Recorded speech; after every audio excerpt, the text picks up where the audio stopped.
Nigishoboka wewe ujya ufata ibintu bya kese nkana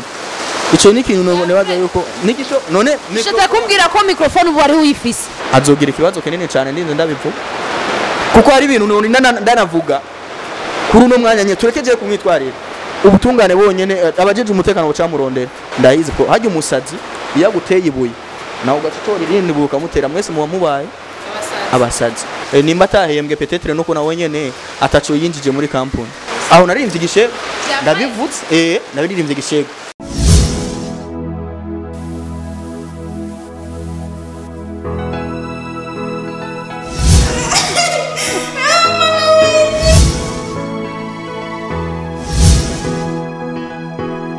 hari iwanyu mu bushikanganje bwo kwivuna inzara ibintu bimeze neza n'amavuta nta kibazo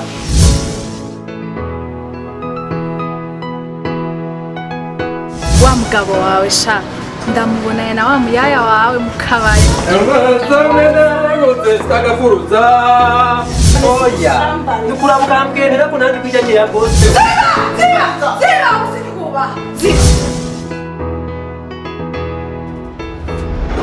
abantu benshi bakora ibiganiro ku YouTube channel niho hantu bakunze kwibeshera uruko yibona ibishego no mu ndirimbo turabiririmba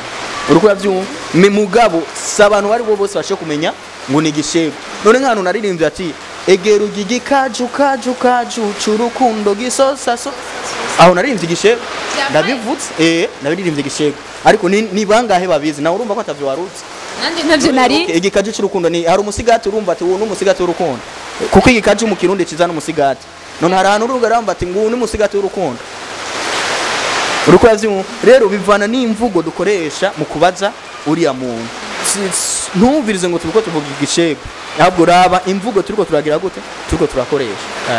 okay ngerageje kuraba muri Wakala TV wari ufise abantu benshi koresha kandi naragerageje kuvugana n'umwe novuga nka wetu mwakorana vyerekeye amafilm aravuga ko arakwidogera ko utigeze umuhemba arakwidogera ko warafashe n'abantu uramushira donc umutandukanye n'abantu biwe yari yazanye muri Wakala TV ubatwara kugira ngo bamwagirize ibintu bitari byo je navyo biduha ku muco bon jene baza wetu nimbara bivuze uko hari ibintu mukeneye kuza muratahura hari abantu bakora ibiganiro kugira ngo barondere base niko wacu mucoki akaza gukora ikiganiro kugira arondere base ariko tugiye kandi umuntu uzenye kwiyumvira neza hajya hagati y'umukoresha n'umukoreshwa haba hariho amabanga menshi cyane kandi ugiye gufata umwe muri bo hagati y'umukoresha n'umukoreshwa ugafata umwe muri bo aza kuvuga yivugira ariko ugiye gufata uwundi nawe ni uca wumva ati bwaho ni vya bintu by'aba bantu harimwo en fait harimwo nyene ibintu uvuga ati uyu wunya arafise amakosa yiwe no arafise amakosa yiwe namwera ndakwisaba uri ko yavyumva mugabo kandi wetu n'umuntu tutigeze tubana nabi ni umuntu tutigeze tubana nabi nimba atahembwe petetre nuko nawe nyene ataco yinjije muri kampuni none sinibaza yuko nofata ikintu undi muntu yinjije ngo nze kuguha wewe ahora bimutahuje ko cyane gose arabizwa ariko none abariko abantu muruko murabika ikiganiro genda murabika ikiganiro nakoze jewe na wetu hariyo n'ikintu nakoze je na Pipiro bavaye na Pipiro ujya yasubiye mu ndirimbo ya Satimina Medi uruko yavyumva hakaba n'ikiganiro twakoze twese turi hamwe Pipiro akubwira impamvu atifuza gukorana nande na wetu uruko yavyumva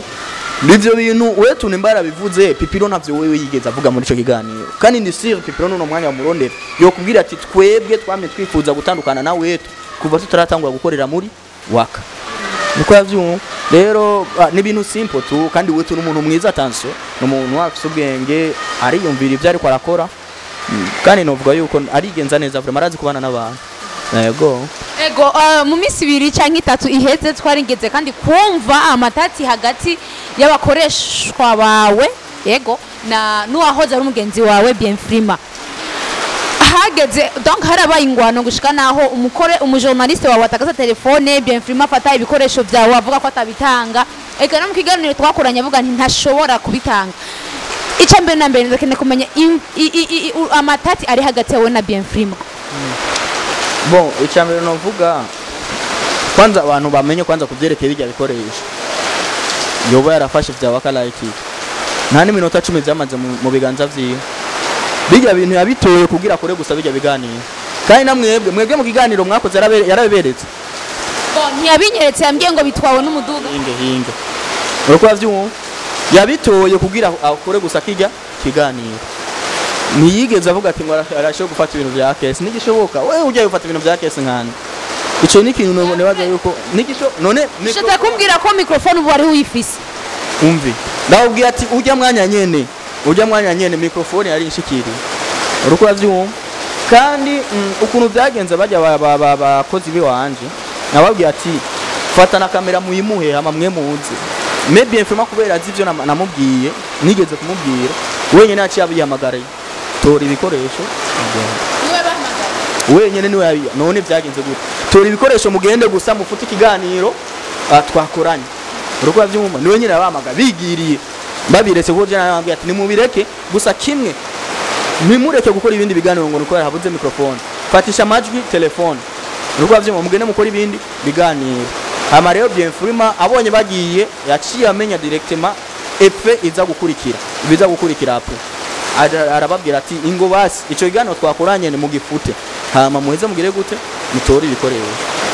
musanze no kabijya bitoya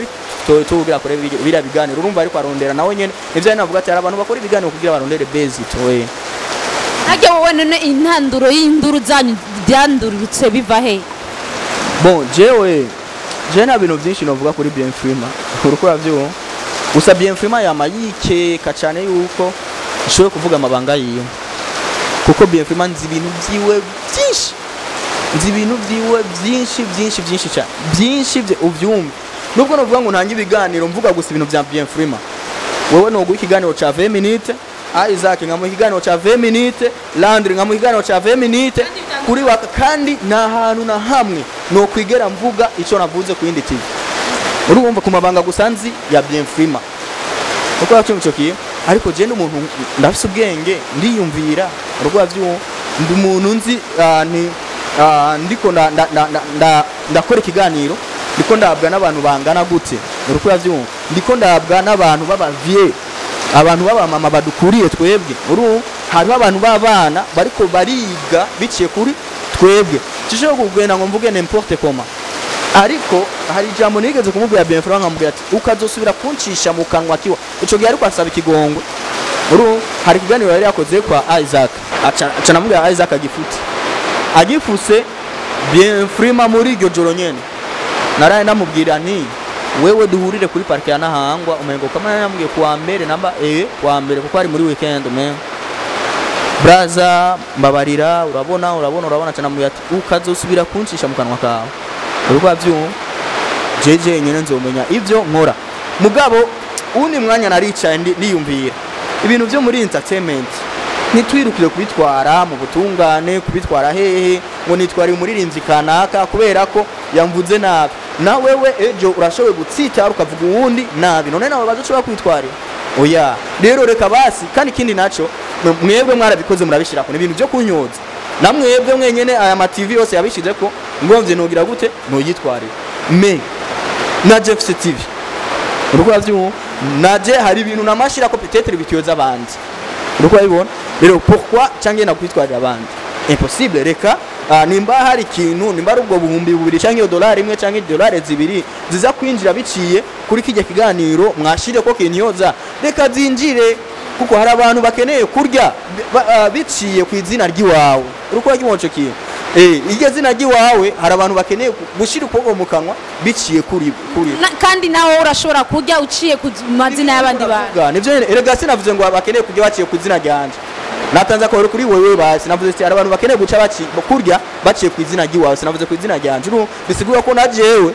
nifuza kurya biciye ku bandi nta muntu yigera urazi Imana aduhaye amaboko abiri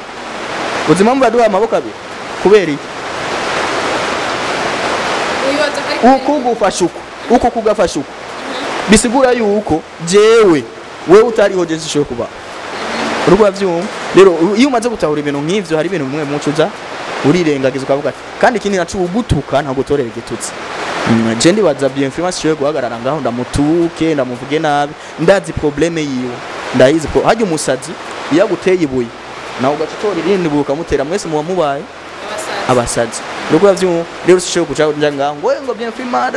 bamavuga ngo mu bigane mu mahoro kuri waka niho bakunde kuvuga nti ngo akese ngo ofisi urusaku mengura umumama rugiye rusaku ndarugira iyo ndiko nakora bijye biganira ariko ugiye kuraba muri donc kame nimbari kame kiwanje donc akamere kamani kamere urumva ukuntu usanzwe meze je sino umuntu akunda kuvuga bijya ndabikora kujya kugira abantu bagire gute babikurikirane turaba ama watch time y'abantu baba barazigana cyacu uko babibona mugabo mu isanze jewe sindi umuntu akunda kuvuga ariko nivyaba ngombwa kuko ndabizi yuko abantu benshi cyane bararindiriye kumenya bararindiriye kumva ivyo jewe nzovuga kuri Bienfrima uko wacu mucokiye bararindiriye ikintu novuga kuri Bienfrima nivyaba ngombwa nzobivuga kandi rero azogira ikibazo kinini cyane ndinze ndabivuga kuko hari ibintu none ndanavuga kuri uno mwanya nye turekeje kumwitwarira ubutungane bonyene abajeje umutekano bacamurondera uko avyumva kuri Bienfrima ari ama message yigeze kunyandikira none ndavuga ati ngo nabivuge turekeje kumwitwarira bocamurondera kandi yogarukira habi uko avyumva yogarukira mu mpimba n'imiburo iburo komeza gumana iryo bangajya uko avyumva rero sinkeneye ko asubira mu mpimba yarigeze kuja mu mpimba niyo mpamvu namubwira ati jenze amabanga yiwe menshi uko yavyumva yagiye mu mpimba mbaza yagiye kubera ivyo navyo nakubwira rero singoba kuvuga ibintu byinshi yari amaze igihe kitari gitona cyane mu mpimba rero sinkeneye kuvuga ngo nze ngo namumara amazi mvuga ibintu nka bijya yavuze Bienfrima n'umuntu akuze avredi uri kuramuraba ukarakuze nkuko nigeze kubivuga ati ujya ndibuka mama wiwe niwe yigeze kumbwira ni bari mu 82 mbari mu 80 urumva imyaka afise aransumba mu myaka mugabo ugiye kumusuzuma bien abantu benshi asumba baramusumba ico kintu sinzi kucumva urumva hariho abantu bariko badukurikirana cyatse kutumva batacumva batagitahura bashobora kubatahura bon kubisigura sukundi ni kwa kundi muri jya nirimba inzigo ya Christina Junior wavuze ati iyo ufise amafaranga urumva usumba abagusumba uruko yavyumva umuntu ashobora kuba akurusha imyaka me kubera ko umurusha amafaranga akwita grand akwita nyakubaho uruko yavyumva rero nivyo vyivyo Bienfrima afise imyaka myinshi mu myaka ndoza ari ma 35 30 combien uko onye 36 cyangwa 30 uruko yavyumva rero me ugiye kuraba capacité intellectuelle yiwe isumbwa ni umwana nk'umwana w'imyaka 17 18 uruko yavyumva na munafise ubwenge ashobora kuja kuri kuma YouTube ngo urabona ujya ngo nimbwa je cogana ivyo biganiro ivyo yakoze byose nta nivyo nigana ndaba nuko yavyumva nta nivyo kuko nzi yuko nivyo nyine navuga ati umusazi abantu bose baramuca ko mwibarabara ivyo ariko aragira nta nivyo bigera bitaho kuraba kuko bamenya ati n'umusazi uruko yavyumva ambabarire nimba niko mvuga umusazi ntiyumve ko we niko namwita umusazi mugandi ko ntanga akarorero uruko yavyumva niyo mpamvu rero nigeze ndavyitaho kubiraba mvugani ngo mugabo gusa kimwe coco ndamuzi kandi je nigenze uvuga ngo mfate ngo ndamuvuge mvuge ivyiwiwe ni kubera ko nzoba nabonye intere ico kintu rero citwa inyungu wa kesi ndagikorerako ikintu citwa ubusa ndabwikorera ko cyane wanditse kimwe je nongera ko gusa ubusa nzitiye wana nimba ari 100 nongeye ko ubusa aca bigihumbi nongeye kubona akaba 10000 wana yabaye 10000 basi nzovuga ico kiganiro Jesse nibaza yuko ico ari kibazo kinini aca nubwo vyo bariko biri urumva nubwo vyo siko biri mu bisanzwe kuko premièrement umukobwa kugira yemere ko mujyamana canke mukora rapport sexuel nuko muba mukundana uko yavyumva ivyo navyo nashobora kuvyemera kubera igitumbura avyemera kubera ko agukunda ikindi naco nimba ari umumaraya nawe sinibaza ko ari umumaraya yovuga ati ngo naje kwigurisha ku gitumbura nivyo nyene navuga ati ni capacité intellectuelle wewe nyene uri kurumviriza ibintu ariko aravuga aho cyangwa ati uyu muntu gusa yagombye gusa gutukanana mugabe ibintu ariko aravuga koko nta giharuro birimo uko yibona meje mfise ibintu vyiwe vyinshi novuga nama epreve ndayafise uko yavyumva mugabo ntavyo nkeneye gukora ibintu nk'ivyo nkuko navuze ni ari kiganiro nageze kugenda gukora gena kuvuga ati Bienfrima asavye indaro ngaha nuko bavyumva imana rero ikirabikora cyasanga ujya muntu bivugwa ko ahaye indaro Bienfrima yambaye impunzu yiwanje nuko bavyumva impunzu nimba jege mva kubana na Bienfrima nimba Bienfrima yasigaranye gute sinzi nuko bavyumva cyasanga arayambaye uwo mutipe namubaza iyo mpunzu arabihakana ati wapi ngo inije nayiguze jewe rero iyo ngira nkore clip singena gukodesha impunzu cyangwa ngo nje kugura impunzu nondera design yiwanje niyo mpamvu muye n'impunzu cyamenya ati ni impunzu yiwanje kuko nta yindi babisa kwisi nzima uru jamvuga ni iyi mpunzu ni yanje cyasanga ikigane kuca kiryohera umutipe arabihakana kamera hari ukuntu yazimye aca tangwa rero kugira gute kuvyemera kubera yabonye kamera yazimye nanje umunyarusaku kumbe niko namufata amajwi ivyo ariko aravuga byose umwe wa Bienfrima ngo impunzu naraye muguriye uru niyo mpamvu bwati jewe ibintu vyiwe byose nabifite n'ama private mais sitaki kufanya hivyo nafise ubwenge ndiyumvira Okay, ni rihe jambo bwira abantu cyane cyane abakunzi bawe baziko Akes Dan ari umuvoyu Akes Dan akora ibiganiro donc bitarimwo indero ndashaka ubabwire ijambo rimwe bon urazi ikintu kimwe no kubwira niyo mpamvu bakubwira nti hajya kenshi iyo intwari ipfuye urumva niho abantu batangura kuvuga bati ujya muntu yakoze ibi bikomeye urumva yari intwari me akiriho baguma babona nkaho umengo ariko aravyonga nuko akeneye cyo abantu benshi je ntiwashiye kuntahura pourquoi shoye kwaduka nkavuga nk'ibintu umuntu ari wese ariko arabara bavuga ati shavye ibintu je ntavyo navuga mu kiganiro uruko abibona abantu ntavyo batahura me nk'ubu nka Akes Don yorinda apfa uzona ama commentaire yacaza wa sha Akes yaduteramisha Akes YouTube yarayidugije Akes urazi uko je bije biganiro nkora hariho n'abandi bantu bari kubabironkera ko ama views akaroro ndasho gukora ikiganiro umuntu aje kukiraba urumva bagaca bamuzanira ni muri suggestion bagaca bamuzanira n'ibindi biganiro by'abandi bo nganya nkuko nk'akarorero hari ikiganiro natoye umukobwa ngena kumuzana Sipro avuga ngo aramukunda Sipro urabona ko Isaac nawe nyene yagikoze donc la même chose nikijya nyene nibajya abantu nyene nakoresheje nikijya nyene aho onye ni ucubona bwa bundi wa muntu ariko arazana amaide urumva ariko arazana amaide sikuvuga ngo ntibiriho kandi nyuma yabiga biganiro maze gukora ibiganiro bibiri muze umukobwa n'umuhungu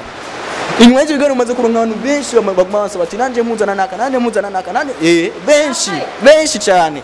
na uwanyuma ngaha anyambwiye ngo namuhuze na Ines Ragel ni Ragel since ujya muri rimwe kikaziru guma ndonka ama message menshi abantu baranye muzana naka uruko babibona rero abantu biyumvira ati nibibaho ngo ni filme sawa fata ko ari filme none nimba ari filme bijya bintu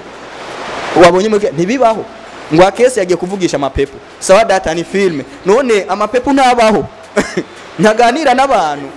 kumenya amapepo yewe wabwiye tubandanye uravyumva rero cyo nikonza kuvuga umuntu hagiye yapfuye niho batangwa kubona ubutwari bwiye warumbajije uti abantu bamwe bakomanta ngo sinzi ngo numu indiscipline ngo numuvayo ngo nisonera nagira iki ndazi mu Burundi mu bihugu byose ngira ngo bigize isi sinzi ibindi bihugu mugabo dufate mu byo dukunda twe gukurikirana kuri YouTube u Burundi n'ubwa mbere audience yayo ikiri hasi ugiye kuraba abanyarwanda baronka ama views menshi kurusha twebwe ariko kandi ugiye gukurikirana ibiganiro byabo muri statistike zabo bakubwira yuko havuye igihugu cy'u Rwanda igihugu kigira kabiri kibakurikirana niki no Burundi urwa vyumva igihugu kigira kabiri kibakurikirana no Burundi ariko bisigura yuko zijya views bo baronka ko twebe tutazironka bisigura yuko abarundi biwacu bitaho kuraba ibyahehe iby'abandi iby'abajya abanyarwanda none kubera kibitaho kuraba iby'abanyarwanda ntitwubajya imihari ngo ntibakunda ibyabo ahubwo ibintu tubaha bimeze gute tubaha ibintu bitari interesse nuko ayibona tubaha ibintu bitari interesse niyo mpamvu bace bagena kuraba ibiri interesse nuko ayibona me Akes ariko azana ibintu biri interesse wakalaiti muri amezi aheze ntiyakwiza n'igihumbi cy'amaviews ngira ngo urabizi mais pour le moment ni 15,000 30,000 20,000 donc am views menshi ni kubera ikintu kubera ko ibiganiro niko nashikiriza bitandukanye n'ibindi biganiro byose byo ngaha mu Burundi donc kandi uzurabe genda umuntu simunze gukoresha ibiganiro cyane abastar n'ibiganiro bikurikiranwa cyane si byo abastar banashi nifatira gusa ibintu inkuru nkiyumvira inkuru ndayikore gute ni inkuru iriho urumva iyi nkuru ndayikore gute reka ndayikore uko abantu bagaca bayikurikirana bakabikunda uko rero bisigura ndiko ngomba kuduza audience yo ngaha mu Burundi nyene yuko abarundi biwacu ndetse kubera iki abarundi baza kuraba vy'abanyarwanda kuki abanyarwanda batoza kuraba ivy'iwacu rero reka tuduze audience ku buryo n'abandi n'abanyarwanda bagira gute baza kuraba nabonyere vyacu avuga ati mu Burundi YouTube yahiragize gute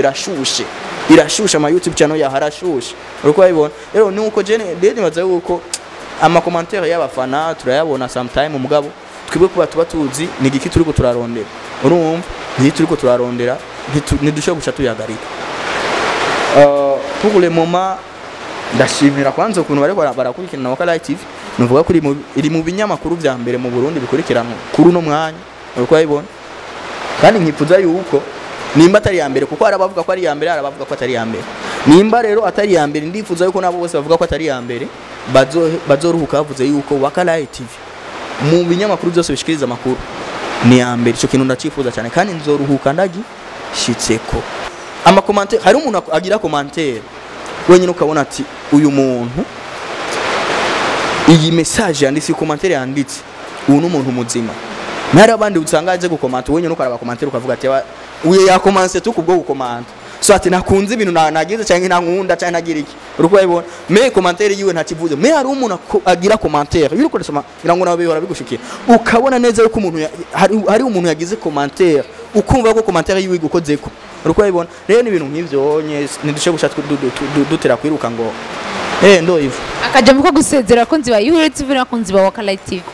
aho yabakunzi ba Wakala TV twama turi kumwe barazi yuko Wakala TV niyo televiziyo nyene mu Burundi tigerizima buri mwana ubogenda bakatsa basanga gusa iri kwirakora uravyo Wakala TV ntigerizima babo turi kumwe buri mwanya hama Ihuriro TV babandanye bagira ama subscribe kuko antuka niyo chaîne ya mbere mu Burundi dufise aba subscribers benshi sinzi yuko hari indi obirusha mugabo je ubwanje mvuze ivyo honzi niyo chaîne ya mbere dufise rero ni ivyo dukwiye kwishimira kandi tukanayubaha kubera ko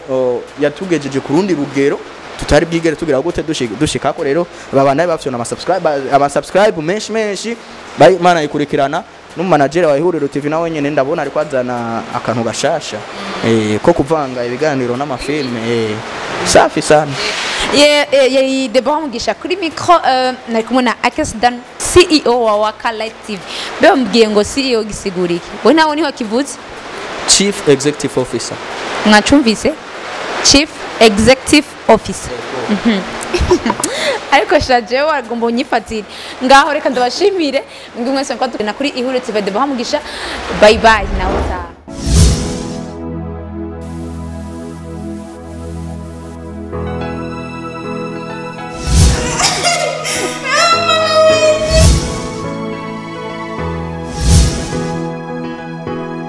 hari iwanyu mu bushikanganje bwo kwivuna inzara ibintu bimeze neza n'amavuta nta kibazo